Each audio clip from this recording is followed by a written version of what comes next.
Jack, Mo and Flo giving a demonstration of music and how they've combined technology with it.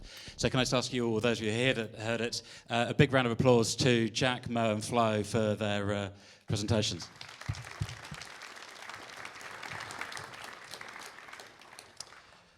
My name is Ben Holland. I'm from IPENZ, Institution of Professional Engineers of New Zealand. And along with our partners, the New Zealand Music Commission, and as part of Music Month, I'd like to welcome you to the panel discussion, Technology Challenging Music, Is Music on the Right Track? Just before I start, though, a few housekeeping things. It's a no-smoking theatre, so if you do want to smoke, you're going to have to nip outside, I'm afraid. Also, in the event of emergency, there are exits around the place that are lit up so you can get out safely and head off to Cafe Ice, which is just out the front here. Of course, if we all turn up together, actually getting yourself a coffee quickly might be a bit of a challenge, never mind. If you just form a nice queue, that'll be right. It's worth pointing out that this is actually being recorded by Radio New Zealand, so even if you have got the coolest ringtone on your mobile phone, could I ask that you switch it off now, please? So this is part of a panel, a series of panel discussions that IPENZ is running as part of the lead up to our centenary, 100 Years of Prosperity Through Ingenuity, which we are celebrating next year, 2014. I'd like to introduce then the moderator for this particular panel discussion, Toby Manhire. Toby.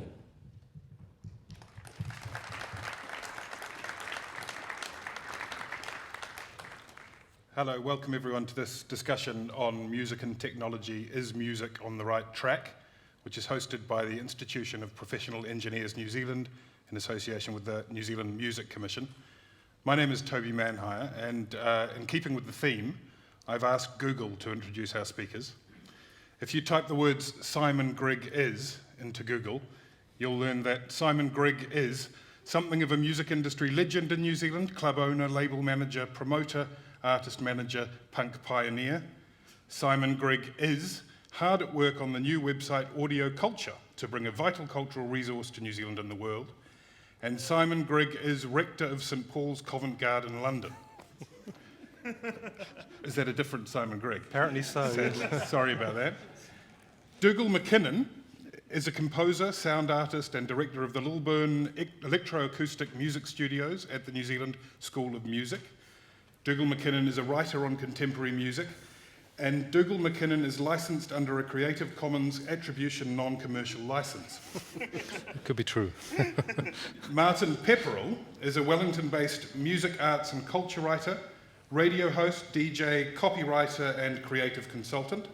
Martin Pepperell is one of the voices of arts, culture and music in the capital, and Martin Pepperell is one of the best dudes I know, according to someone called Zen Mantra.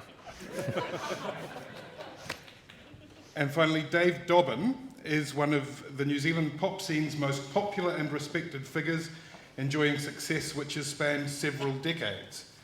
Dave Dobbin is regarded as a national treasure in New Zealand. Dave Dobbin is a member of New Zealand rock royalty. Dave Dobbin was born in Argentina and immigrated here when he was 10. Dave Dobbin is like a fine wine. Dave Dobbin is the musical equivalent to a super supreme pizza. I honestly look for a few kind of mean things, but there aren't many out there, disappointingly. Yeah. So welcome to all our panellists. Thank you very much.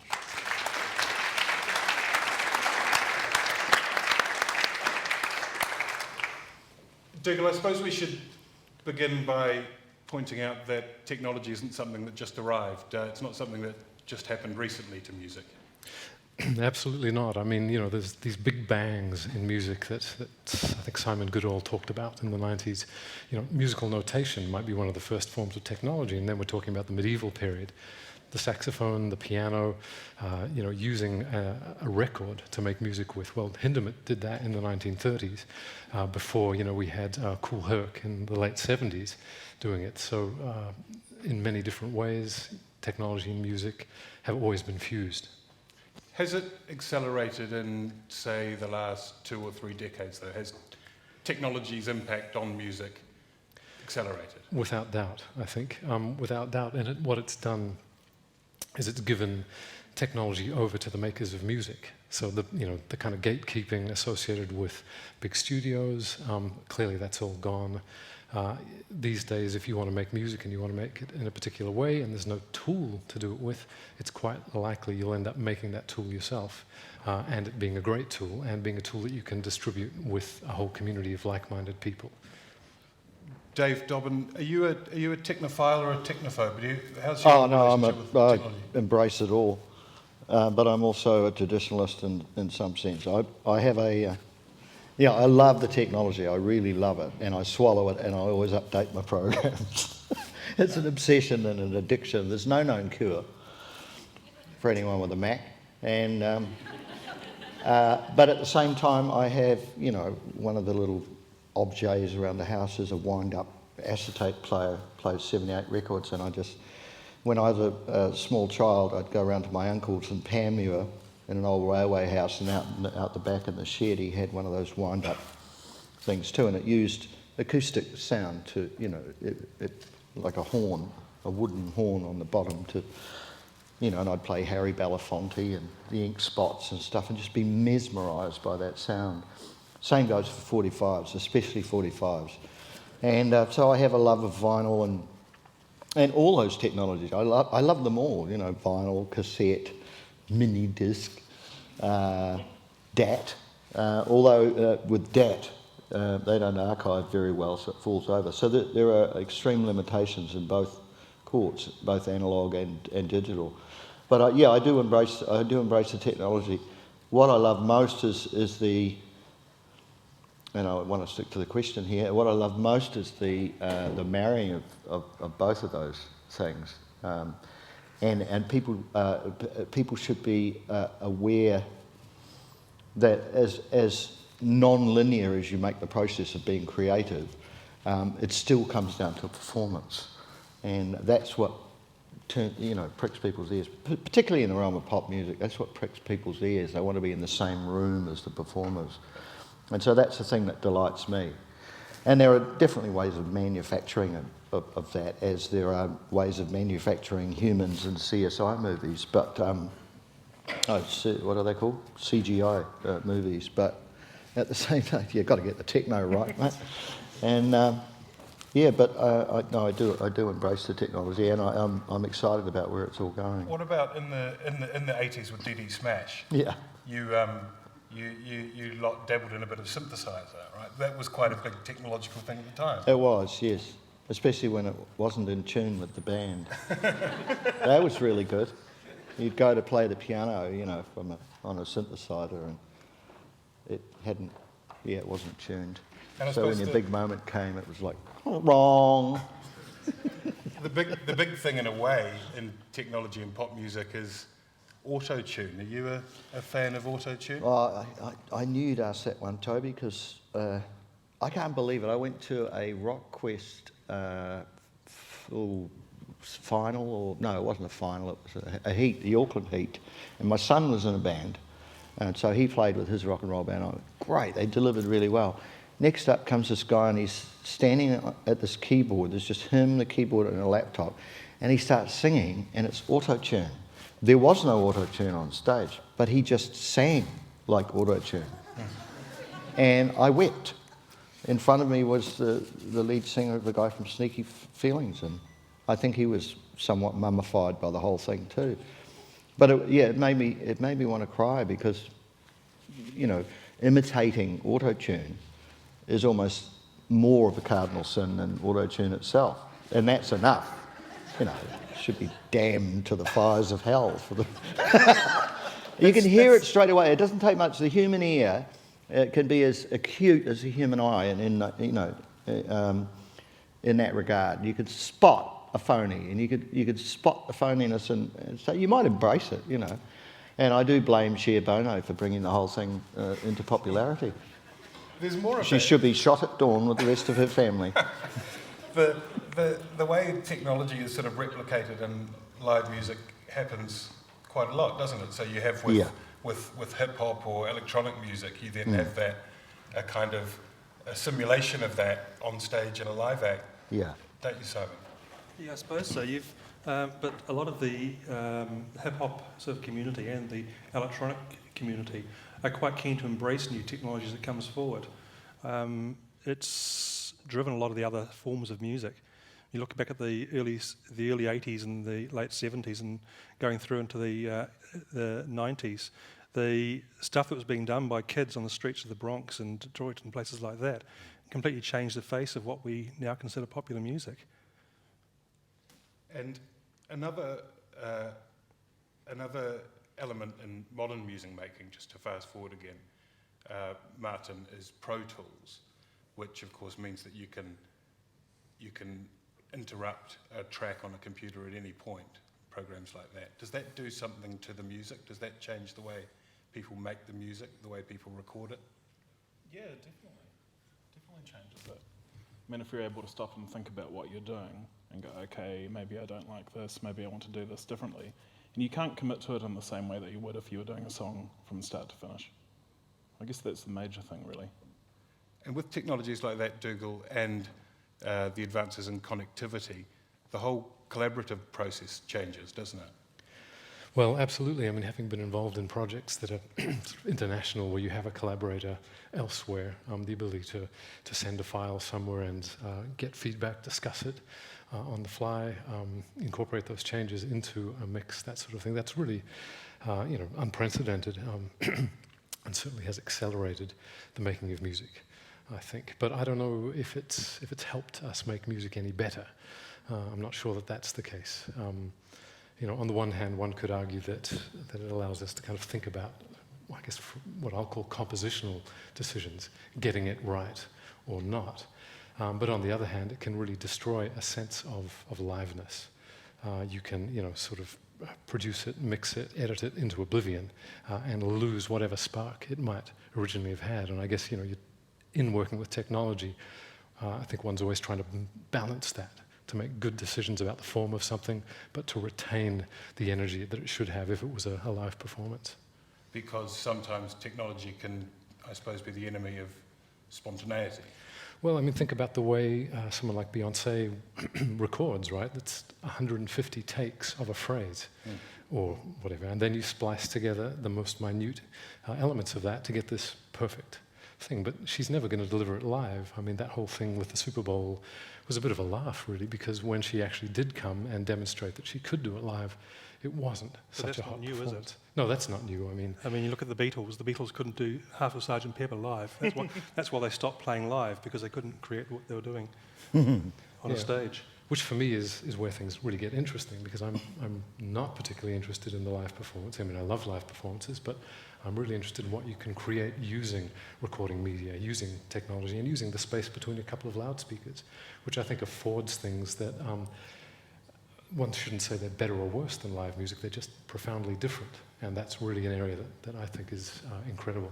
And the things you're doing, Dougal, lots of them are quite experimental in terms of electro and electroacoustic music. Is there a line that can be drawn between the stuff that's being done in the avant-garde with technology and the mainstream and popular music, even as far as Beyonce, maybe? Well, there are artists in the popular domain. Björk would be the best example, who is really interested in, say, the music of someone like Stockhausen, okay, the great demon of the avant-garde. But nonetheless, there is a dividing line, I think, and it's not a dividing line that's about tools, because everybody's using the same tools, and some people are subverting them, and others are using them in the way they were intended. I think it's to do with the basic materials that we work with, pitch and metric rhythm. And when you move away from equal tempered pitch and metric rhythm, 4 on the floor, whatever, once that's out the window, then somehow it gets branded as experimental. And for me, that's one of the things I'd love to see change. I'd love to hear a pop track that was didn't have a meter at all, that moved into a kind of experimental ambient world, for example. But for the meantime, that's the dividing line, I think. Back in 1995, Martin, Peter Gabriel talked about the arriving new technology, which was CD-ROM at the time, and he said that the new multimedia dawn would, quote, break down this ridiculous barrier that exists between supposedly creative people and the rest of the population. 20 years on, do you think that that barrier has broken down between the sort of the anointed few and people more widely?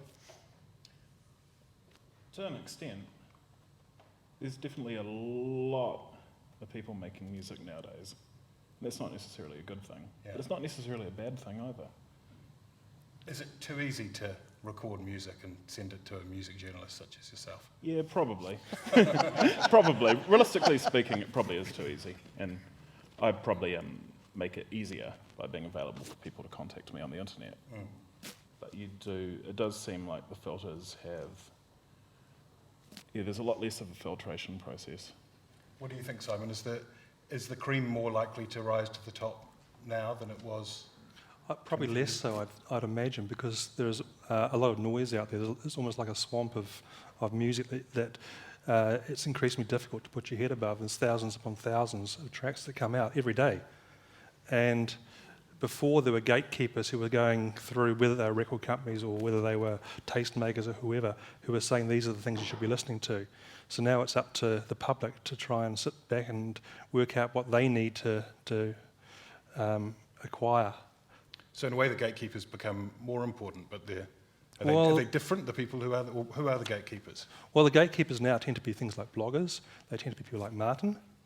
And, well, it's true, Martin. You know, certain people have an awful lot of power. In the pre-digital era, as in the pre-internet era, you had people like Berry Gordy and you had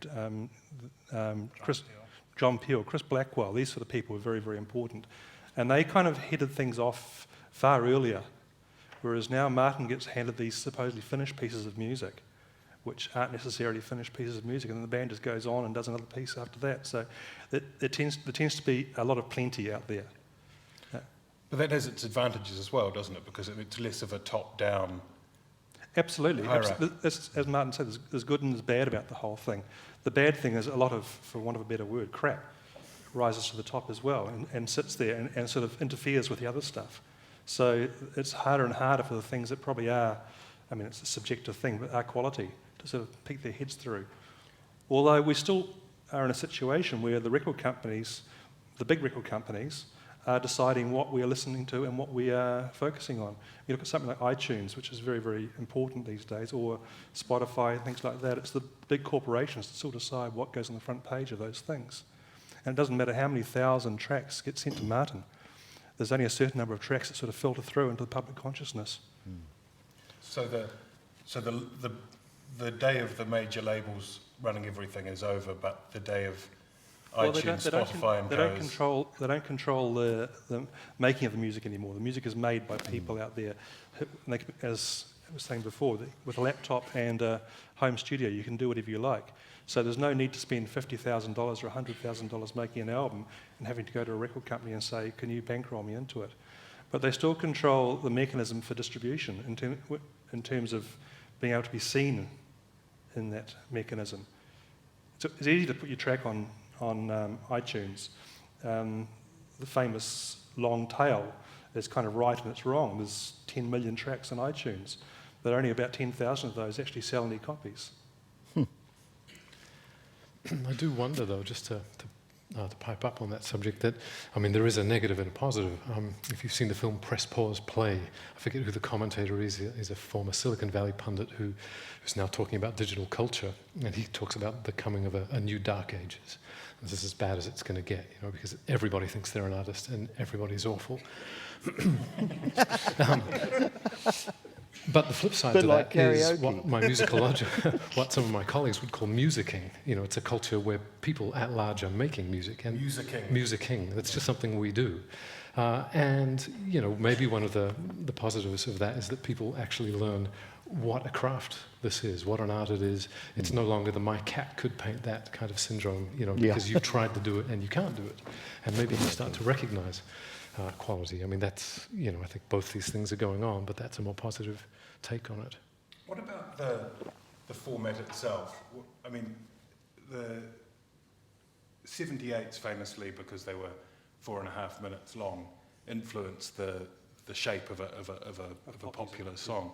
What happens when that music is in a digital format? What does that do to the song? It allows people to make playlists, and playlists is fantastic because it kind of, in certain areas, it obliterates the album per se, or the shall we say, demand for an album in a traditional sense. You know, people are still making albums that are, you know, the length of a CD, which is always, to me, a little too long anyway. You can only really stand about 40 minutes of, you know, at a time to get a full, you know, album experience in the traditional sense. But just getting back, I just have to recap or pick up on what you were talking about iTunes. There are the gate men, and the gate men are the corporates who allow the music, you know, let the music be distributed in some form or another. I'm on this tour at the moment where I'm playing other people's songs and they're playing my songs in various towns. We're doing one in Wellington, we're doing one in Masterton, we've done Christchurch and Auckland. And so diligently I grabbed my iTunes and I couldn't play the M4A that Wayne Mason had sent me of the song Nature. Couldn't play it, wasn't authorised on my computer. So I bought it, and then I still can't play it today. I still can't play it. Because my theory, and it's not a conspiracy, is that it's the webification, it's the cloudification of everyone's music collection, which is the scary bit. Because, you know, it's getting harder and harder for you to actually have a piece of hardware that is your music, that you paid for and own. It's a bit like licensing software. Somebody can walk into my studio. This is my analogy of what it is. For anybody who uses programs, creative programs of any sort, Photoshop, music programs, like Pro Tools, etc., etc., etc., you are on the wheel, a slave to the updates and a slave to they make your equipment, legacy equipment, very quickly these days, so that you've got an audio device, an audio converter, which converts analog to digital. Those things turn over so quickly, and the programs themselves update so quickly that you have to keep spending money to license those, including plugins and things, effects and all that sort of stuff. So if you've had an effect that you've paid for, you know, and I'm not talking a small amount of money, $2,000 for a bunch of compressors or whatever that you use in your technological programs to do your craft.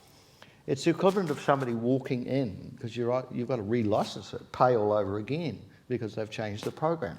To me, it's the equivalent of somebody walking in and grabbing your lovely old valve compressor and pulling it out of your rack and going, you've had this for long enough, and you might have paid, you know, 20 grand for something like that, you know, on eBay or something. And so that, you know, you're on the wheel, and everything, the obsolescence of what you're doing within the technology is chasing you all the way for you to spend more and more money. So that I think a similar thing is happening with iTunes, with maybe what's the other one, Spotify, because you've got these teasers. Pay the premium, become a premium member, blah blah blah, teaser, teaser, teaser, and constant emails telling you to take advantage and update, whatever, whatever. So it's denying the accessibility to your very library that you've already paid for. So in terms of that, in terms of the songs, would you then rather there were no digital rights management on it? If it's one of your songs, would you rather that when I buy it off iTunes, Yeah. it's mine and I can keep it, and Yeah.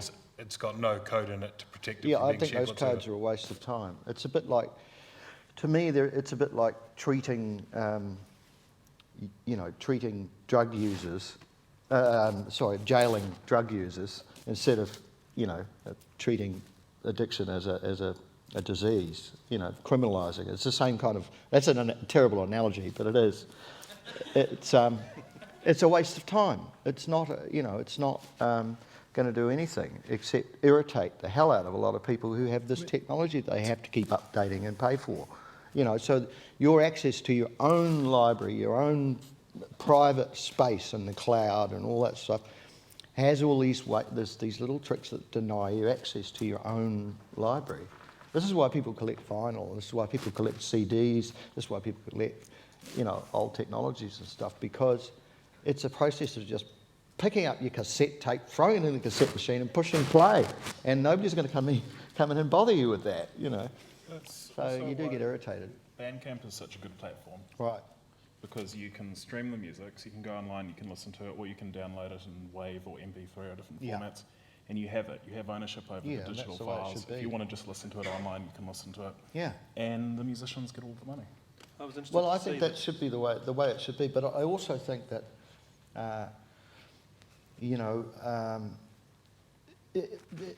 the whole idea of protecting an audio file or protecting a movie and all those sort of things, that end of copyright it's a bit irritating. I mean, it's denying reality of technology and modern, the stuff that's at everybody's disposal. To put limitations on that, to me, seems ridiculous. So what artists and musicians have to do is look at the areas that are the areas, creative ways of making a living and disseminating your music. Obviously, we're talking about the technological side, but the other side is that you play live gigs and that you maybe, as part of the ticket, there's a digital copy at the end of the night of the gig or whatever. But you find creative ways and surround yourself with creative people who are creative and marketing your stuff or finding niche streams of your stuff. But it all has to be based around what you do live, or, in a way, particularly in pop music. But, I think we're going through this awkward, everybody can do it on a laptop stage. And the only thing with that, as you've mentioned before, it increases everybody's ability to do all this amazing stuff, but it also increases the amount of absolute shite that's out there. Well, there's a weird kind of oppositional thing going on there. You mentioned live music and you mentioned someone at home with a laptop. Is there a sense, do you think, Simon, that as everything becomes more virtual and more digital, that there's more of an appetite for a live performance? Because live music there's more of an appetite for something tangible, full stop. People can go onto iTunes, they can go onto Spotify and listen to stuff, and they don't actually have it. They've had the experience of listening to it once, or it might go into their playlist and they might randomly hear it at some stage in the future or whatever. One of the things that I thought was interesting I was reading about today is 3D printers and records, which has kind of gone completely full circle. And the first playable vinyl record made from a 3D printer was made in the States today. And the possibilities with that are extraordinary. I mean, you can, instead of buying a vinyl record or a CD and getting a download voucher, it's going to be the other way around. You'll get a download thing off iTunes, hopefully, and you can go and print your record out. So you've got a physical item at the end. Detail for that will print the necessary detail on the vinyl. So you can play it. The one they've printed today, they can play. Fantastic. It's amazing.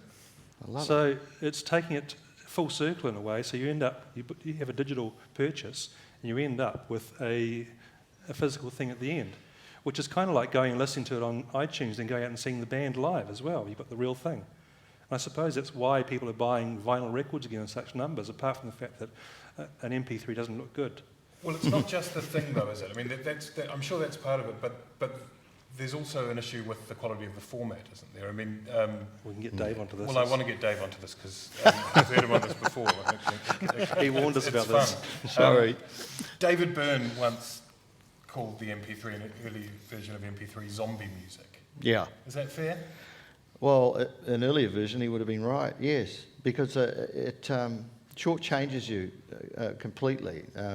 Dynamically, it's all samey. In fact, a lot of the music has turned to, because of the limitations of MP3, a lot of the music is made to slam it up there so everything's loud.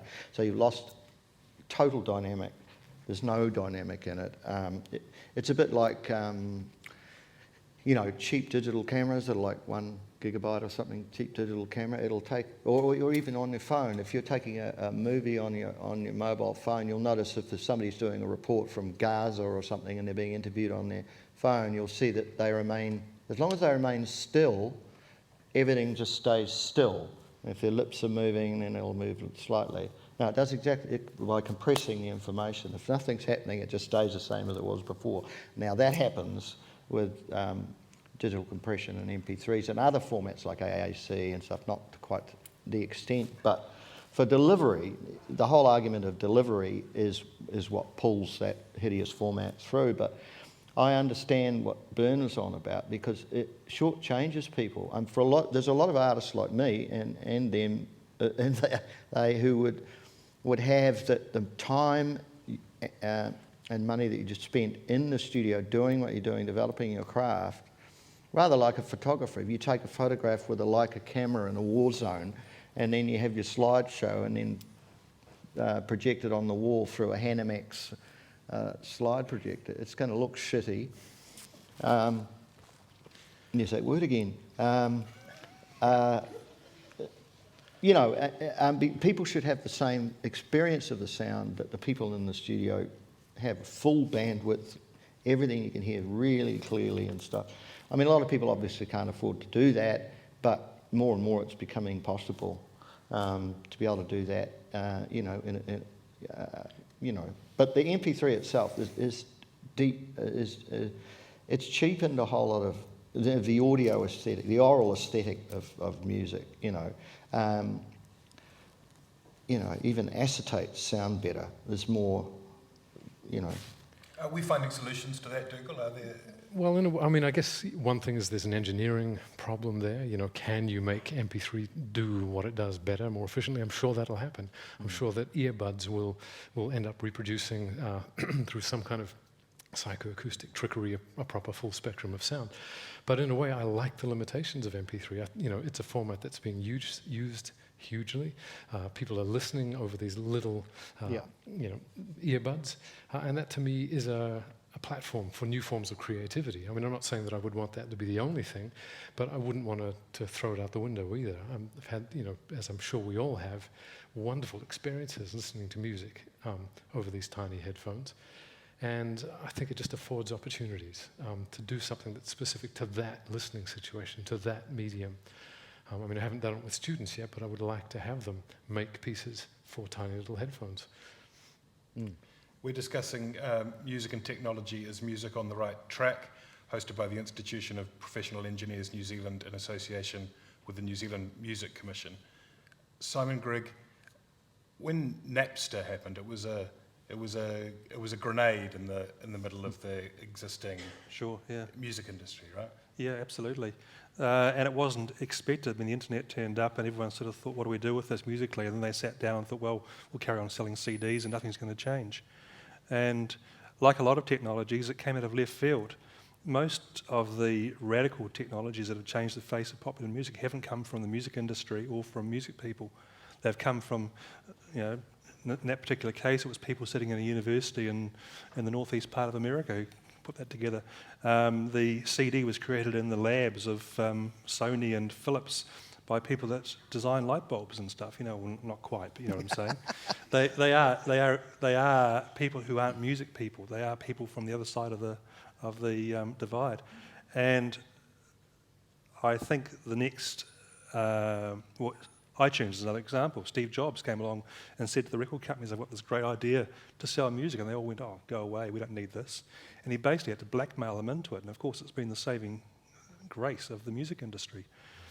And so whatever comes next is going to be something that we least expect. It won't come from the music industry, it'll come from somewhere else. I don't know what it is, but... One of the Napster things was that central to it, in a way, was sharing. And those of us of a certain generation grew up, Martin, sharing mixtapes that we, you know, that we diligently put together in our homes. The way we share music now, how is that different to the way we did when we stuck them on a cassette tape? Is it better? Well, wouldn't say it's better. mean, obviously there's less of an intimacy to it in terms of the way you can package and present this music you're sharing with people, but at the same time, the convenience of it is remarkable, being able to just find something you like and send it to so many people so quickly. Like, that can really create some interesting situations. And the industry is trying to, at once, embrace the sharing idea at the same time as holding on to stuff. Well, that's why they like Spotify, because it's the idea of having you sharing your playlists or recommending the things you're listening to and hoping that the other listeners will jump on through Spotify and go and listen to that music, but they'll still manage to get a check out of it. Is Spotify a serious way of earning a living for an artist? I mean, it's pretty small. Not yet.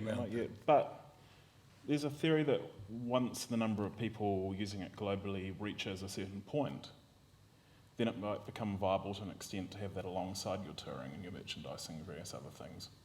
But right now, for most of the in-between range artists, it's pretty grim. But on the flip side, for the consumers, it's so easy. They've got their different devices and they can listen to whatever they want anywhere. You can listen on your phone, listen on your laptop, listen on your tablet. And God knows what's going to happen when Google Glass arrives. And that's really the clincher in a lot of ways in terms of how this all goes. Once we have these things like that we're using, and when they go from there, they're probably going to have Google earpieces or various other things. We'll be listening to music through our glasses. Yeah, something like that. It'll be an implant. Yeah, an implant. It'll probably arrive. It sounds ridiculous, but Number it's of on the its beast. way. Simon, is the industry catching up with this stuff? I mean, famously in the 80s, the slogan was "home taping is killing music." You know, the cassette was a great threat, and then even the phonograph record was a threat to the live industry. It goes back to radio being a threat as well, back in the 1920s. Yeah. That was supposed to kill music at the time. But have they caught up now? Is the digital? They've been forced to catch up, and right now I think the music industry is fairly much in control of where it wants to be.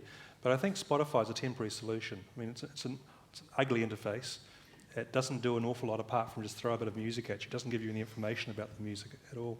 So it's an interim step, but the music industry was forced into a panic situation when Napster turned up and they went, you know, what the hell do we do now? This has gone, it's all gone wrong. We had these plans for eternal growth, and it hasn't happened. It's all starting to go through the floor. So iTunes turned up and Steve Jobs said to them, look, we've got this great plan, and they went, go away. We're not giving you a share of our money as well. And they were forced into it. So they had to play catch-up very, very fast, and they've kind of learned in a way. I mean, the interesting thing has been the death of big music, as in the big music companies, has been predicted so many times over the last 10, 15 years or so. But they're still there, and they're bigger than ever. And Universal had record profits this year. And the amount of money being earned from royalty income in all forms, not just from sales of CDs or Spotify and stuff, is at record levels. And it's being filtered through in different ways, and some people have lost out very, very badly. But the industry has adapted very, very fast. So the age of the major label Hasn't gone away. isn't over. No, not at all. Look, Universal are massive. What about your relationship, Dave, with your label? I think you're nearly at the end of your I'm contract. out. You're out. I'm independent now. And you're not going back in? No, I'll probably do something in a distribution sense, or they call it these days aggregating, or whatever they call it. Yeah. But is that something you could have done before the internet? Distributing your own music? Yeah, probably. But, you know, I mean, I was kind of contractually bound, shall we say, which is not a good place for an artist to be in the old world model. You know, luckily I had a licensing deal, so it wasn't lock, stock and barrel. Do young artists, the young people that have prospects the way you did in the late 70s, early 80s, do they now feel less beholden to labels? Is it easier for them not to sign up? Yeah, and I think it's like I mentioned before, it's a case of finding really creative ways of propagating what you're doing and getting a vibe. Very traditionally, it's a very traditional thing. You want people to know your music, so you have to create an audience, and that you have to create a demand from that audience. So you have to create a demand for your music. It's up to you and nobody else. And it always was that way, even with a major label or a contract that didn't suit you, you still have to create, because ultimately your relationship is with your audience. They're the people you're entertaining, you're playing to, you're making music for. So you're trying to deliver something that's really well crafted. And I think, I think that's the most important thing. And those are the lessons more than ever, under the models now, which I guess you could call them generally the indie models now, of doing business. That puts pressure on the artist to surround him or herself or the band themselves with a good team of people who can find those creative ways of getting what they call income streams from your music. Chasing up rights, getting your song placed in movies, advertisements around the world or around the country or whatever. Those are the bread and butter. Between that and your live gigs, those are the bread and butter things that actually, that feed you. Otherwise, on the other end of the business, you've got people who jump from grant to grant making music, or having sponsorship, or a good old-fashioned patronage from various companies or whatever. So it's a wide open field. You're not entirely limited to people, to working with people who are part of the traditional music industry. Simon, you released OMC's How Bizarre in the year, when was that? 1995. 1995, on an indie label, Yep. If you were doing that today, maybe 20 years later, how would that be different in terms of the Well, things for a you start, do I mean, with a that was the single beginning of the internet. The internet had just arrived in those days. So it wasn't really playing a part apart from the fact we could send an email to somebody and wait 15 minutes for the reply to download. But we didn't have an international market. We only had a New Zealand market for those records that we were making then. And we kind of knew that if we were going to make any headway with the record and make it pay for itself, we had to go offshore to do these things. So it meant getting on a plane and flying to Australia and knocking on doors and going, we're here, are you interested in our record? And there's still a little bit of that has to go on. Face-to-face never hurts, but you have these ways of disseminating the music and the creative things you create globally now, and potentially have a global audience. So you can look at something like that Korean thing, Gangnam Style. I mean, that was, it came out of Korea, but it was disseminated completely via a video on YouTube, which got 38 million plays or something ridiculous like that.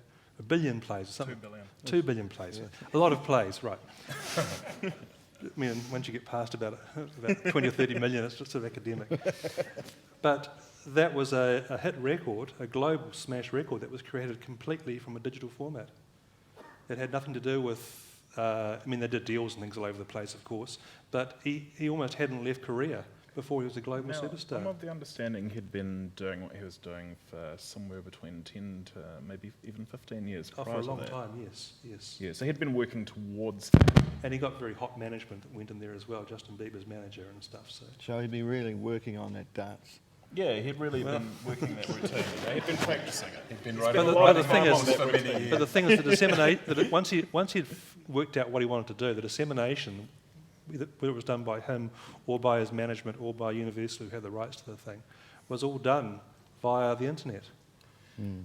But there's also a sense, isn't there, that sometimes, and I'm thinking of the Harlem Shake here, as sort of in a way the next one along the conveyor belt from Gangnam Style, that record companies try to simulate that organic growth, that virality. I mean, there's some interesting things have been written about Harlem Shake, that actually the record companies were quite carefully controlling that.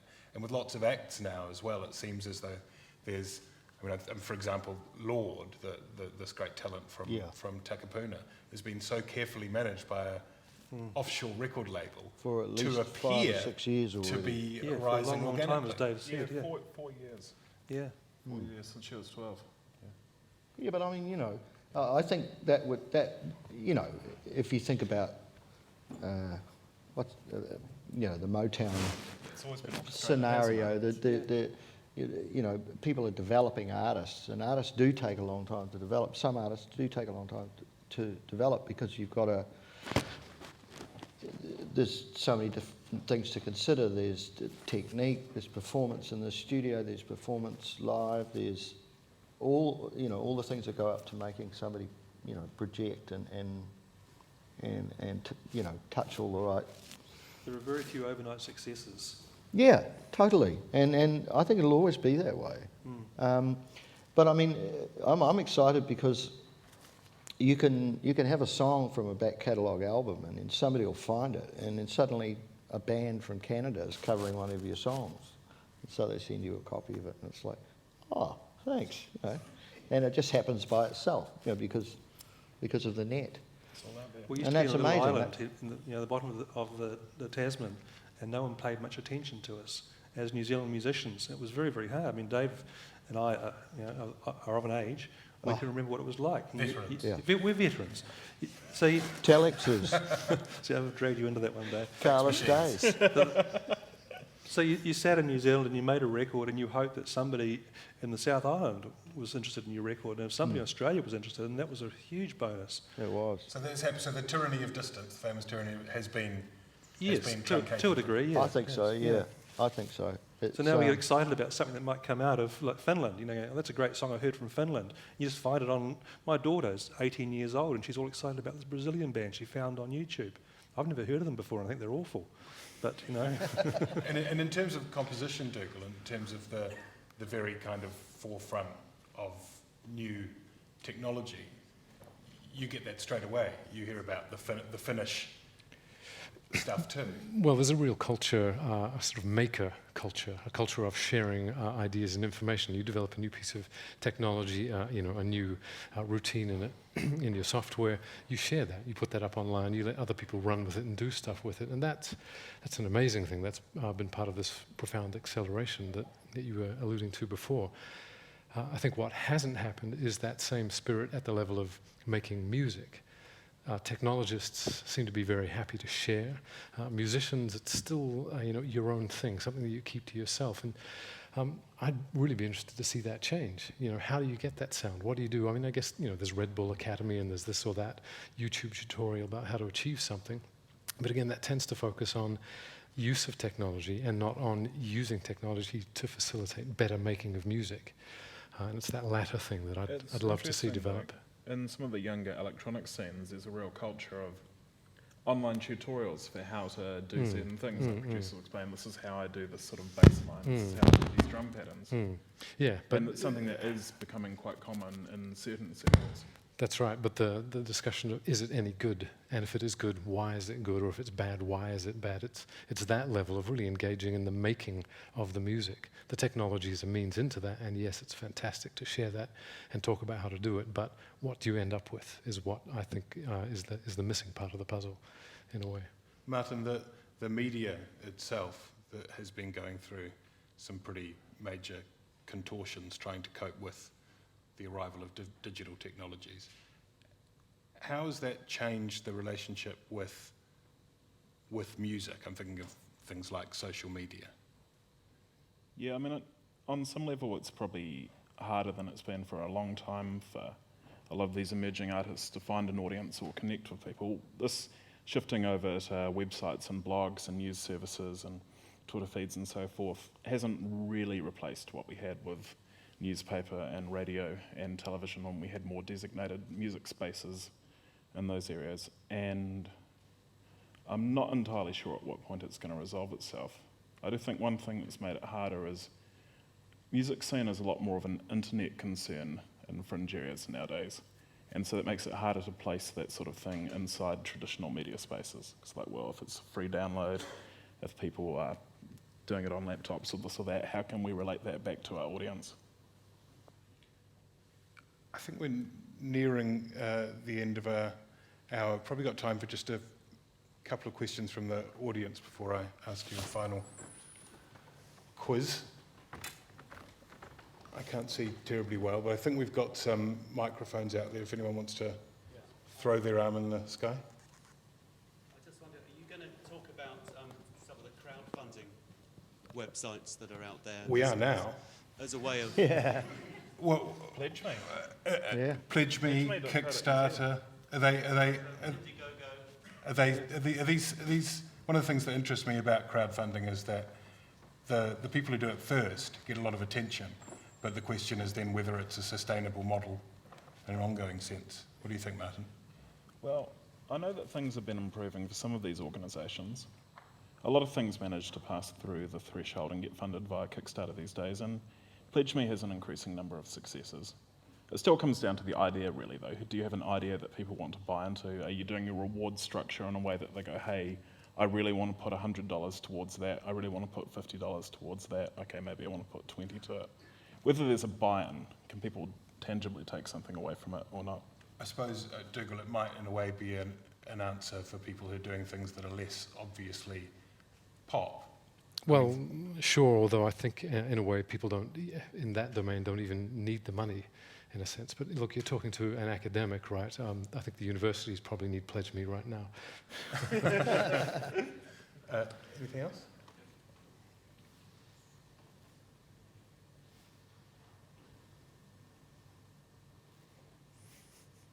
Are there no arms in the air? I can't see a thing.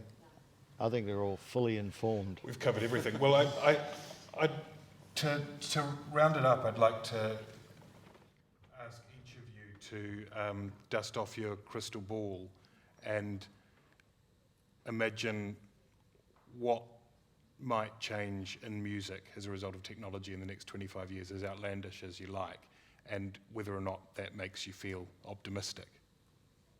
Dougal, do you want to go Sure, yeah. Well, look, I think it's maybe building on what Dave was talking about before, which is I think what we're going to see, and is already happening, there's going to be a radical split at the level of the people making music between the prosumers, the ones who are locked in to the subscription to Adobe or whatever. I mean, they're all moving to that model these days, and making product that can sell, that can provide them with the money to stay on that treadmill.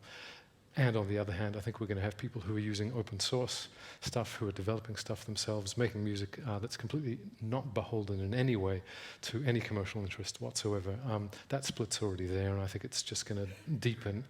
And I think it's going to give rise to an incredible amount of aesthetic diversity, and that is going to be really interesting, I think.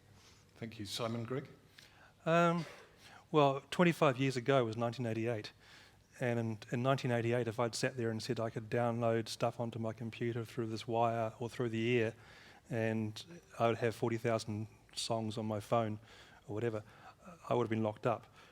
And I mean, where are we going to be in 25 years' time? I mean, who knows, really? But I think that music obviously will continue to be made, and it's something that's it's about passion as much as anything. People love music, so they'll keep on making it. The technology will go off in all sorts of strange directions that we can't even begin to imagine now.